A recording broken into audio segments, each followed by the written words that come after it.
So I figure most people know who this is, right? Raise your hands if you know who that is on the screen.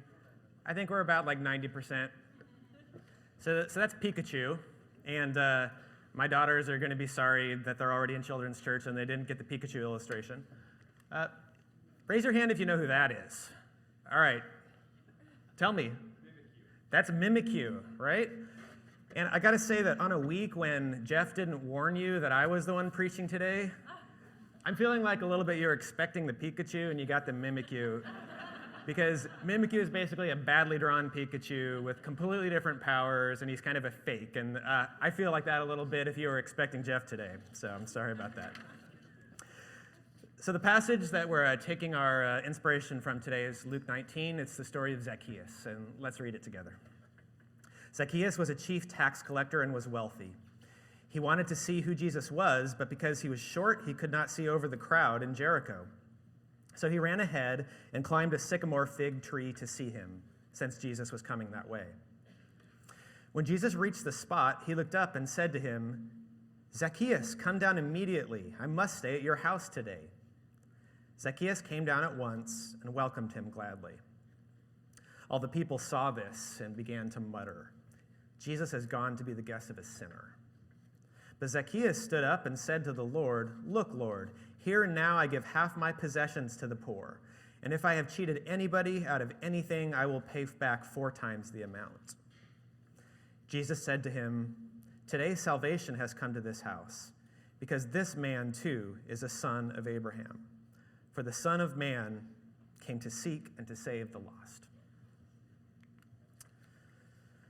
So as we talk today about being unseen, I wanted to start with a couple of pictures of things you can't unsee.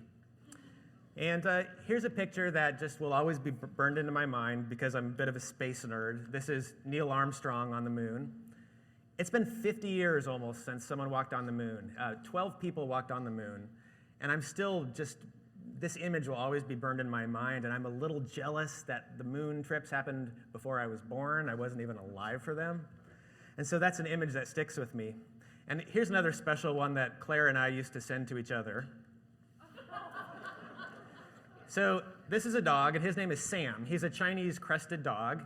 He holds a distinction, which is he is the only dog to be named the world's ugliest dog 3 years in a row. So 2003, 2004, and 2005. And as you might guess, the only reason he stopped being the world's ugliest dog is that he died. Now, I have to think that even as a skeleton, he had to be better looking than this, so that seems reasonable to me. Here's another image that any of you Seahawks fans probably just can't ever unsee from your mind. Yeah, that's right. And then I wanted to share one that might be my wife's favorite picture of me, which is from my 8th grade graduation. Yeah, you can just get a sense of the macho man I was becoming in this picture, as I was the only one of my friends not to have gone through puberty. It's a fantastic time to look back on for me. But today, we're not talking about things that we wish we could unsee, but rather things that we wish we could see but can't. And I think for most of us, God is like that. So in Jericho, Zacchaeus can't see Jesus because he's too short, the crowd's too big. But the God of the universe has a long history of being unseen. And I think this comes in a couple of forms. And one of them is David writes about in Psalm 77. He says, "Your way was through the sea, your path through the great waters, yet your footprints were unseen." And I think this kind of unseenness of God is mysterious and powerful and somehow fitting. And it seems somehow right that God is unseen in sort of this powerful and mysterious way. But I think there's another form of God's unseenness that doesn't seem mysterious, but it seems personal, like it's directed at us. And here's David again talking about this form. He says, "How long, Lord, will you forget me forever? How long will you hide your face from me? How long must I wrestle with my thoughts and day after day have sorrow in my heart? How long will my enemy triumph over me?" And I think that kind of unseenness of God, it just feels personal, like it's directed at us somehow. And so when we start with Zacchaeus, there's really 2 vision problems. There's the fact that Zacchaeus can't see Jesus, but there's also the fact that Jesus can't see him because the same crowd is blocking the view in both directions. And so for Zacchaeus, it's really the crowd that's making Jesus unseen. But for the rest of us who don't have Jesus here in flesh and blood in the same way as he was then, God is unseen entirely, is how it feels. So in a way, our situation is more like the time before Jesus was here on earth. So why is it that God is unseen? I think the first reason is that God is unseen out of mercy for us. And I think a great illustration of this is from Exodus, when Moses is speaking to God in the tent of meeting, and he asks to see God's glory. And here's what God says back. "You cannot see my face, for a man shall not see me and live. While my glory passes by, I will put you in a cleft of the rock, and I will cover you with my hand until I have passed you by. Then I will take away my hand, and you shall see my back, but my face shall not be seen." The idea that we could see the all-powerful creator God of the universe face to face and have anything happen to us but complete destruction is probably naive of us. So that's a sense that God is merciful when we're not seeing him directly. But there's another side of God's mercy in not seeing us, and it's this, as Peter describes it. "The Lord is not slow in keeping his promise, as some understand slowness. Instead, he's patient with you, not wanting anyone to perish, but everyone to come to repentance." And so when God is unseen to us, it's a mercy that he hides himself in that way, because it's his desire that all of us be reconciled to him before we have the resolution of meeting him face to face. And that's a kindness and a mercy of his to want the reconciliation before the resolution comes. There's a second reason that I think that God is unseen to us, and it's going to sound kind of strange at first, and that's out of his glory. And I've been flying domestically a lot recently on Alaska Airlines. They have this big menu of movies that you can stream over your computer. So I watched the Lord of the Rings movies again recently, and they hold up. They're still so good. I was really enjoying watching them again. And thinking about this point, about God showing his glory by not revealing to himself, I found myself thinking about Frodo. So about halfway through the story, when they're below the mines, Gandalf has this showdown with the Balrog, this like terrible demon who pulls Gandalf down to the bottom of the mine, and Gandalf is dead. And the Fellowship is breaking up, and things look terrible for Frodo in that moment. And I think that if you would have started to describe to Frodo then what was coming, it would have seemed like nonsense to him.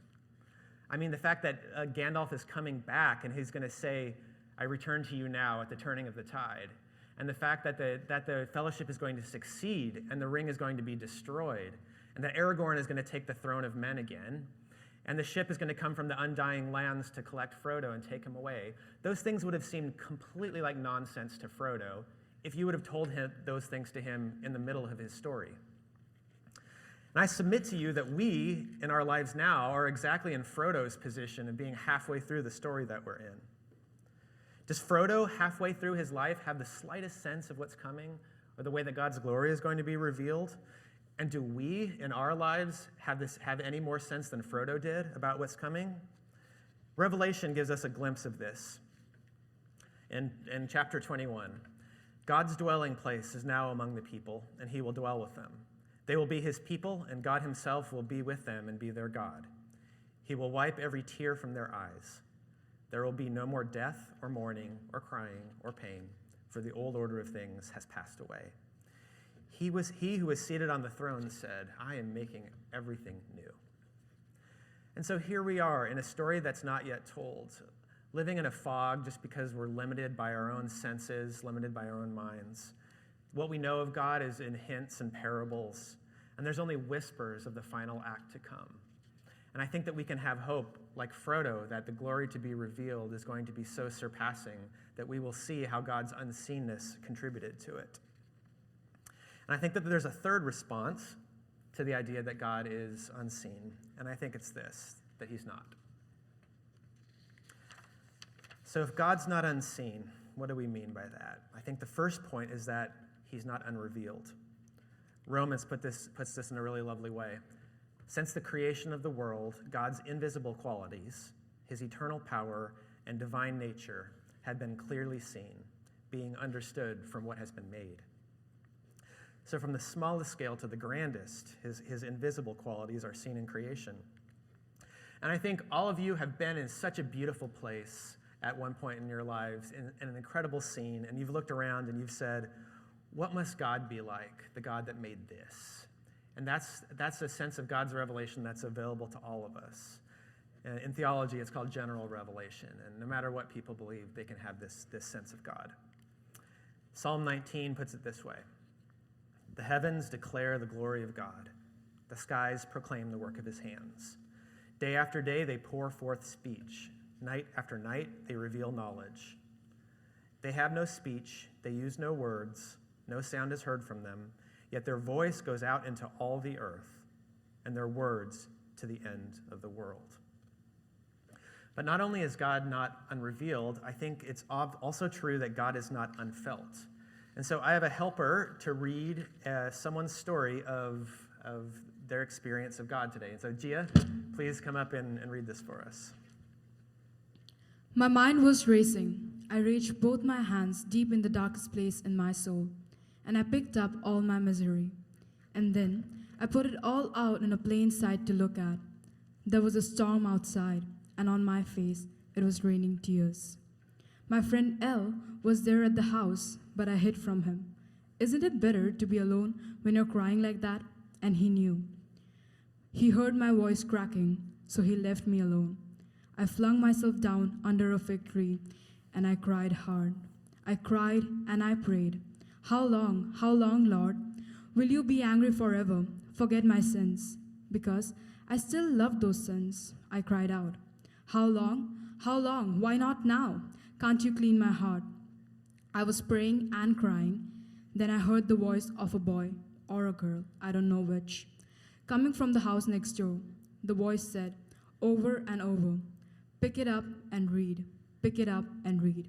It sounded like a game, but not a game I had ever heard of. And then I thought, this is God telling me to open the Bible and read it.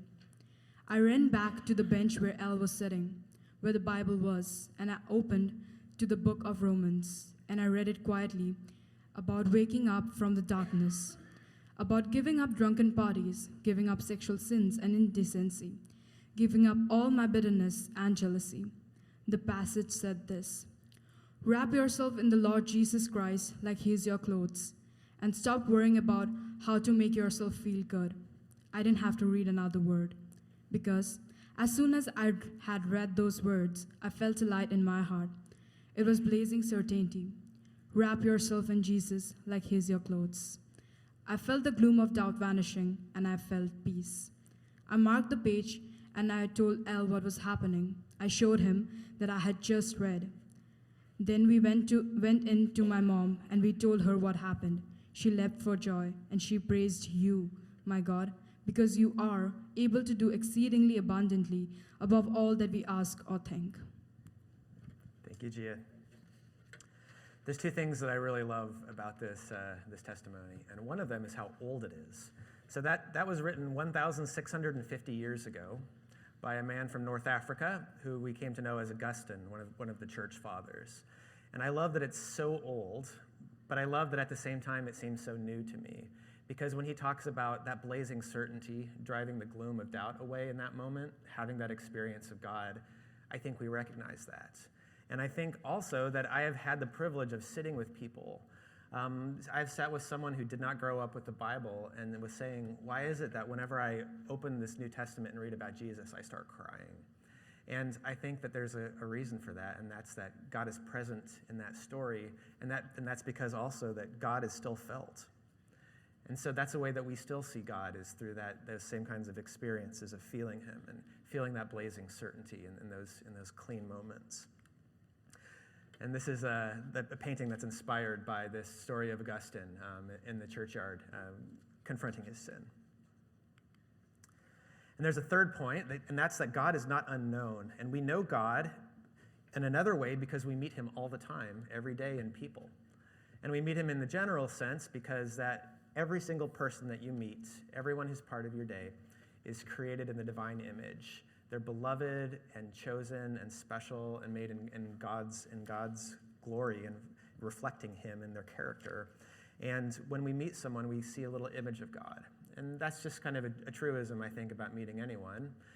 But then there's also a second version of that, and that's when we have the opportunity to meet someone, spend time with someone who has really been transformed by Jesus, when we can really sense the Spirit of Christ in someone because they've really been changed. And it's in this way, I just have to say that I've seen him here at New Day a lot of times and a lot of people. And I won't embarrass anyone by saying who or where or when, but I think that if you've been here for a long time, you know exactly what I mean by experiencing the presence of Jesus in the people here at New Day. But still, this lack of seeing goes both directions.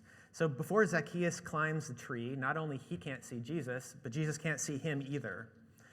And I think that on the scale of our despair, if you want to weigh where our suffering actually sits, it's not that we can't see, but it's that we're unseen. That's where our misery really is. And so we all have very different lives, different families, different circumstances. We have different gifts, different struggles, different weaknesses. But I think that there are some commonalities when it comes to this feeling of being unseen. And so we ask the question, why is it that we're unseen? And I think the first reason the Bible has some very clear things to say about, and that's because of the sins that are around us.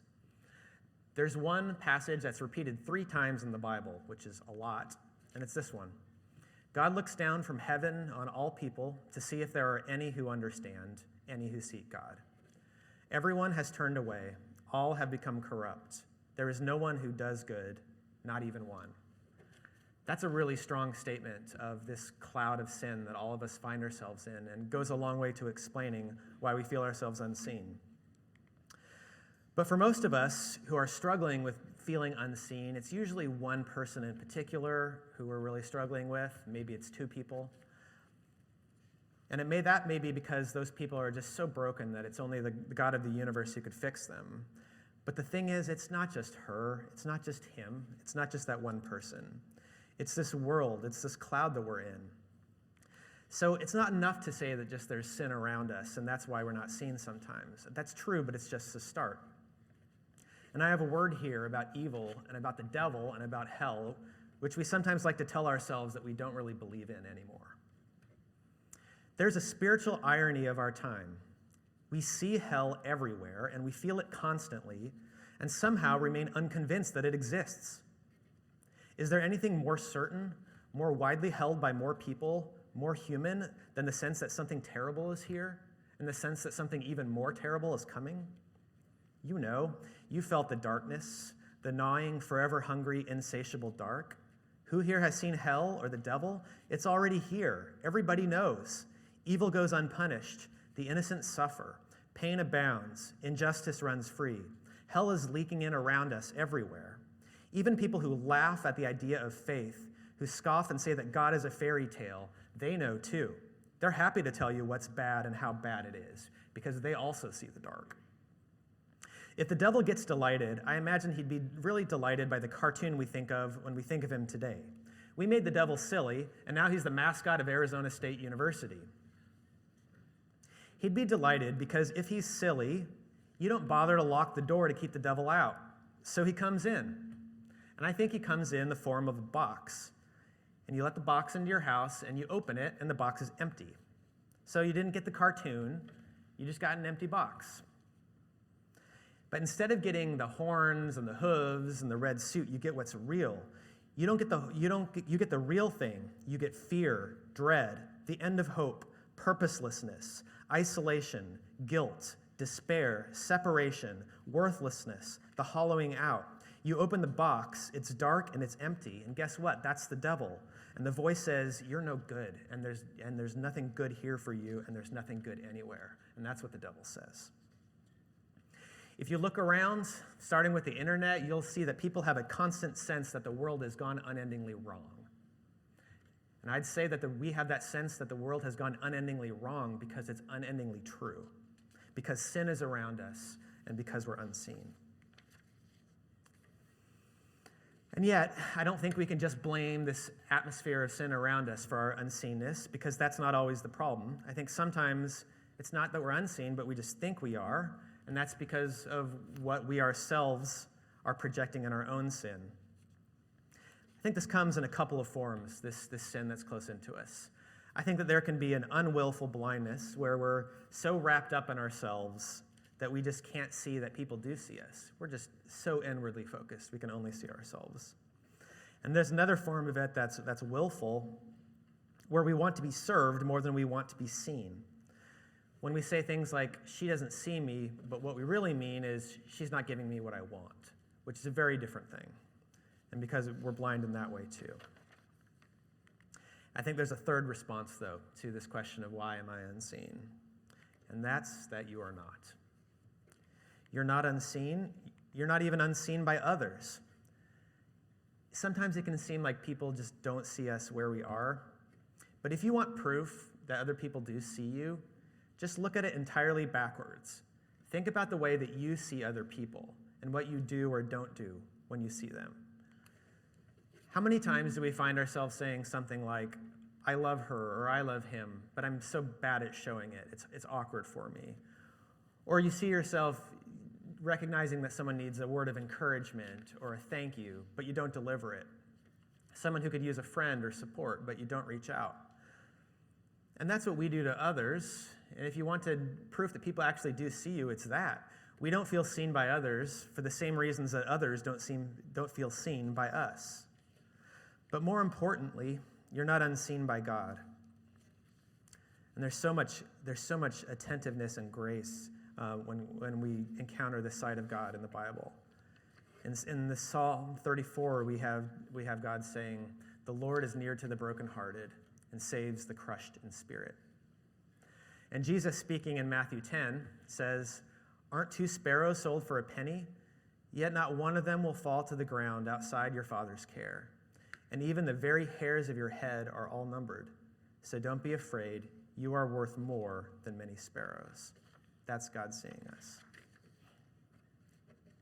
And there's good news if you feel unseen today. I like that New Day is a gospel church. It's a church where we can end with the good news because that's the start of everything else. And so today, in my weakness, my own brokenness, and my own doubt, I'm happy to share good news with you. And the first bit of good news, if you feel unseen today, is that so is every lasting thing. Every lasting thing is unseen also. Paul writes in 2 Corinthians, "We don't lose heart. Though our outer self is wasting away, our inner self is being renewed day by day. For this light, momentary affliction is preparing us for an eternal weight of glory beyond all comparison, as we look not to the things that are seen, but to the things that are unseen. For the things that are seen are transient, but the things that are unseen are eternal." And even if you look around this room, these things that feel the most solid, the pillars and the walls, these things are completely certain to pass away. And it's the unseen things that will last. There's a second bit of good news if you feel unseen, and that's this. Jesus was unseen. Isaiah in the prophecy talks about him this way. "He had no beauty or majesty to attract us to him, nothing in his appearance that we should desire him. He was despised and rejected by mankind, a man of suffering and familiar with pain. Like one from whom people hide their faces, he was despised, and we held him in low esteem." And then from Jesus himself, we have one of the most terrifying verses in the Bible when Jesus is on the cross, and he says, "Eloi, Eloi, lama sabachthani," which means, my God, why have you forsaken me?" And that's Christ on the cross. And the good news there is that if you follow Christ, you follow a Savior who has been unimaginably, catastrophically unseen. We don't have a far-off God who can't relate to what it is to be unseen. And there's a third bit of good news if you feel unseen, and that's that Jesus has a two-way tenderness for you. And this is a tenderness in his search for us, but it's also a tenderness in our fumbling search for him. So we know about Jesus that he's the kind of shepherd that he will leave the 99 sheep to go look for the one that's lost. And he will have so much tenderness and rejoicing when he finds that one lost sheep. as he looks for us in the corners and among the stones. But also, there's a special level of tenderness for us as we're searching for him.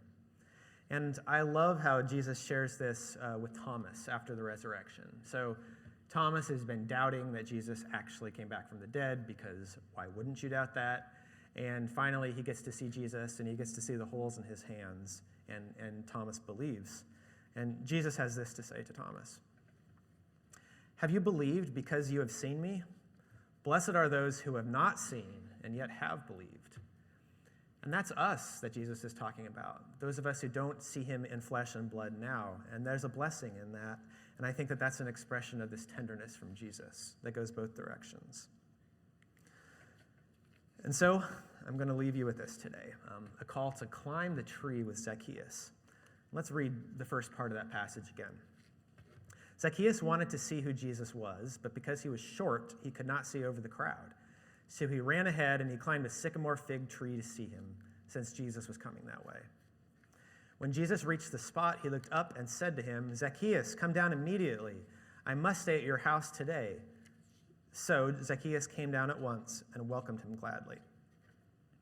And I want you to notice here that the climbing goes two directions also. Zacchaeus goes up the tree first, but then he comes down afterwards. And those are both the steps that we're called to. So for Zacchaeus climbing to the top of the tree, he climbs up to the tree to see Jesus where he is. And that's a call for us to climb the tree in our life that is in order to see Jesus where he is. How does that look? It's to encounter Jesus in the stories that we have about him in the Bible and his own testimony. It's to actually open the book and see him where he is in the stories. It's to be inspired by people who are walking in journeys with him to see Jesus and how he's moving. It's to go in the hard places that he calls us to and that are close to his heart, with people who are less fortunate, people who are rejected, people who are undesired by society. Those are the place where Jesus is, and those are the trees that we have to climb if we want, like Zacchaeus, to see him more directly. But it's not enough just to climb up the tree like Zacchaeus, just to admire Jesus. We have to actually climb back down to follow him. And there's this great passage. My favorite philosopher is Kierkegaard.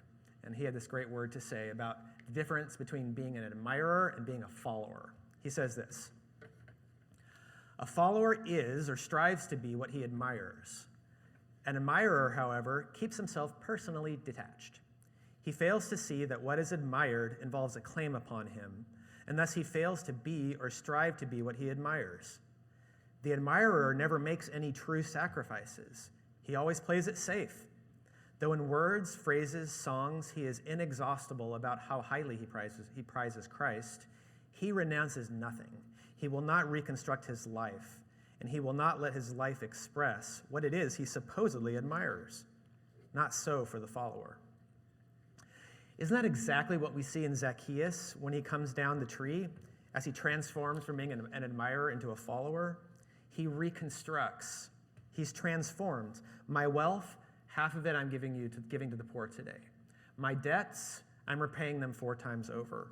My life, Jesus, it's yours now because I'm your follower. That's what Zacchaeus says when he becomes a follower of Jesus, instead of just being the admirer on top of the tree.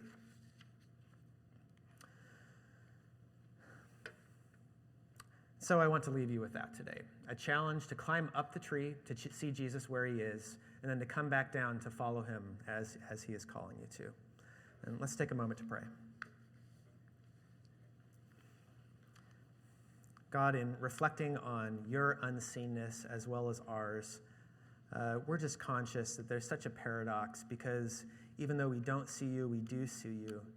Even though we aren't seen, we are seen. And those things are just in tension for us here. I pray that you'll give us the courage to climb the trees to see you where you are, to find you where you're working, to see the people that you love and to join you there, and to come down from our tree, God, and to serve you and to be transformed. We want to be followers. We want to be filled with your spirit and your mercy. We don't want to be admirers. We want to actually follow you. So God, I pray for all of us today that you'll just give us the courage to be climbing up our trees like Zacchaeus and coming back down also to follow. Amen.